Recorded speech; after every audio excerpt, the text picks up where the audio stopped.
Good morning, student. This is Nadita Singh from Lokmanya Tilak School. I am going to explain you chapter 11 of English literature. The chapter name is How Boots Befooled the King Part 2. Part 1 हमने chapter 10 में पढ़ा था, जिसमें हमने ये देखा था कि बूट्स जो था, जो रिच मैन का सन था, बूट्स, उसने राजा को बेफूल करने की ठानी थी और उसकी प्रिंसेस से शादी करना चाहता था। तो फर्स्ट पार्ट में उसने अपने आप को प्रूव कर दिया था, लेकिन राजा ने उसकी बात को नहीं मानी थी। अब सेकंड पार्ट में वो फिर से उसको प्रूव करेगा। Good morning ma'am. Good morning बेटा, कंटिन्यू द क्लास। चलिए स्टार्ट करते हैं।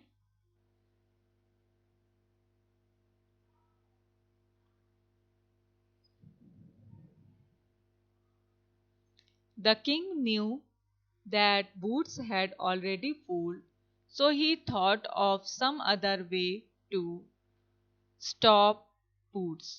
The king knew that Boots had already fooled.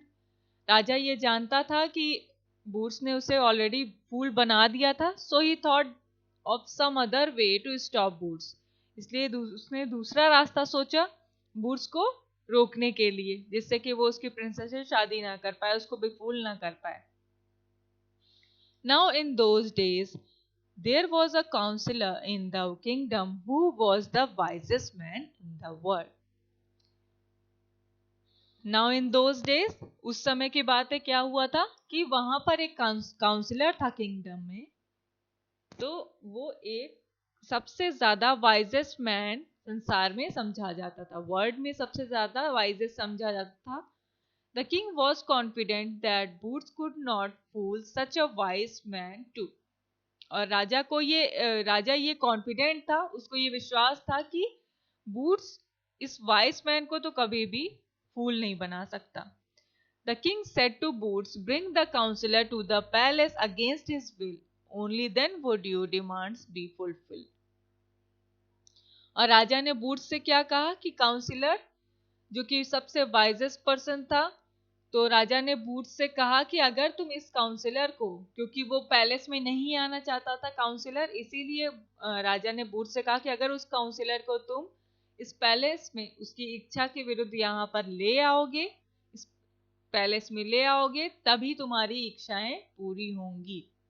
Hearing this, Boots thought of a plan if he could do as the king demanded and bring the counselor to the castle against his will, he would have the princess and half of the kingdom. If he did not do so, he would gladly have his whipping. Hearing this, Boots thought of a plan. ये सुन करके कि राजा ने कहा उससे कि counsellor को उसकी इच्छा के विरुद्ध यहाँ पर लेकर के आओ, ये सुन करके उसके दिमाग में एक आइडिया आया। उसने ये if he could do as the king demanded, उसने सोचा कि अगर राजा जो डिमांड कर रहा है, अगर मैं उसको पूरा कर देता हूँ, काउंसलर को उस कास्टल में, उस महल में ले आता हूँ उसकी इच्छा के विरुद्ध, उसकी विल के विरुद्ध, तो वो उसको प्रिंसेस भी मिल जाएगी, उसको हाफ किंगडम भी मिल जाएगा।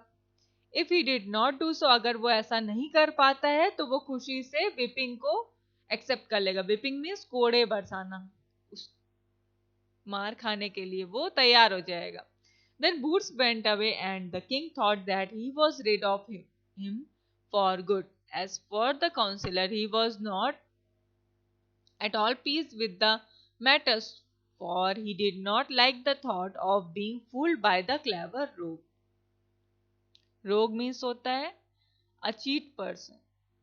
फिर बूट्स वहां से चला गया तो राजा ने सोचा कि लगता है वो इस चीज से डर के भाग गया। एज फॉर द काउंसलर, और काउंसलर जो था वो इस बात से बिल्कुल भी खुश नहीं था कि उसे सबके सामने एक क्लेवर रोग, यानी कि एक क्लेवर और चीट पर्सन के द्वारा उसे फूल किया जाए, सबके सामने उसे फूल किया जाए, उसे मूर्ख बनाया जाए, इस बात को उसको उसको बिल्कुल भी पसंद नहीं था। And taken here and there against his will, और वो अपनी विल के, अपनी इच्छा के विरुद्ध नहीं जाना चाहता था, इच्छा के अगेंस्ट नहीं जाना चाहता। So when he came home, he armed all his servants with axes and swords and waited to give Boots a befitting welcome when he arrived. तो उसने क्या किया कि so when he came home, इसलिए जब वो घर आया, कौन काउंसिलर जब अपने घर आया तो उसने अपनी फोर्सेस को, अपने सैनिकों को, अपने सर्वेंट्स को एक्सेस यानी कुल्हाड़ी के साथ और तलवार, स्वर्ड्स मींस तलवार के साथ वहां पर खड़े रहने को कहा, और कहा कि जब भी बूट्स यहाँ पर आता है मुझे लेने तो उसका बी फिटिंग वेलकम करना। बी फिटिंग मीन्स होता है सूटेबल, यानी उसको करारा जवाब दिया जाएगा इस बात के लिए, उसका अच्छे से वेलकम किया जाएगा।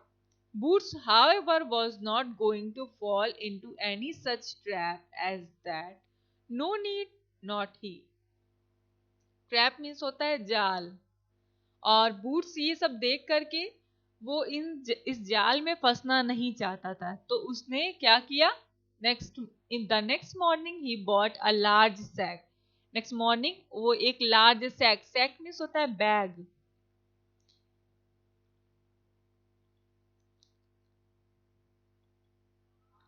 और नेक्स्ट मॉर्निंग वो एक बड़ा सा बैग लेकर के आया। Then he put a black wig over his beautiful red hair so that no one might know him. After that he went to the counsellor's house. और फिर वो एक बड़ा सा बैग लेकर के आया और एक ब्लैक विग उसने लगा लिया। विग आप जानते होंगे नकली बाल को कहते हैं। तो उसने एक ब्लैक विग अपने, क्योंकि उसके बूट्स के हेयर रेड थे, ब्यूटीफुल रेड हेयर थे उसके, तो उसने अपनी आइडेंटिटी छुपाने के लिए ब्लैक विग लगा लिया, जिससे कि उसको कोई पहचान ना पाए, that no one might know him. After that he went to the counsellor house, और फिर उसके बाद वो काउंसलर के हाउस चला गया। When he reached there, he crawled inside of the sack and lay just beside the door of the house. By and by came one of the maid servant to the door, and there lay the big sack with somebody in it. Ack, cried she, who is there? और फिर उसने क्या किया, अपने आप को when he reached there, जब वो वहां पहुंचा तो वो क्रॉल करके, खिसकते हुए उस सैक के बड़े बैग के अंदर जाकर के छुप गया और डोर के पीछे जाकर के बैठ गया। मीन्स अपने बैग में अपने आप को भर लिया और डोर के पीछे बैठ गया। बाय एंड बाय, और कुछ एक एक करके क्या होने लगा कि वहां पर जो मेड सर्वेंट्स थी काउंसलर के हाउस की, वो एक एक करके उस दरवाजे के पास आने लगी। तो वहां पर उन्होंने एक बड़ा सा बैग देखा जिसमें कि कोई था अंदर। तो जब उसने चिल्लाया कि ये क्या है, तो उसने कहा हु इज देयर, यहाँ पर कौन है। बट बूट्स ओनली सेड, उसने कहा कि यहाँ पर, शू मीन्स चुप होने को कहा, जैसे कि आप लोग बोलते हैं ना मुंह पर उंगली रख के, तो उसने उसी तरीके से कहा कि शांत रहो। तो स्टूडेंट आज की क्लास में बस इतना ही। मैं नेक्स्ट क्लास में आपको इस चैप्टर को कंटिन्यू करूंगी। I will meet you tomorrow. Till then goodbye, take care.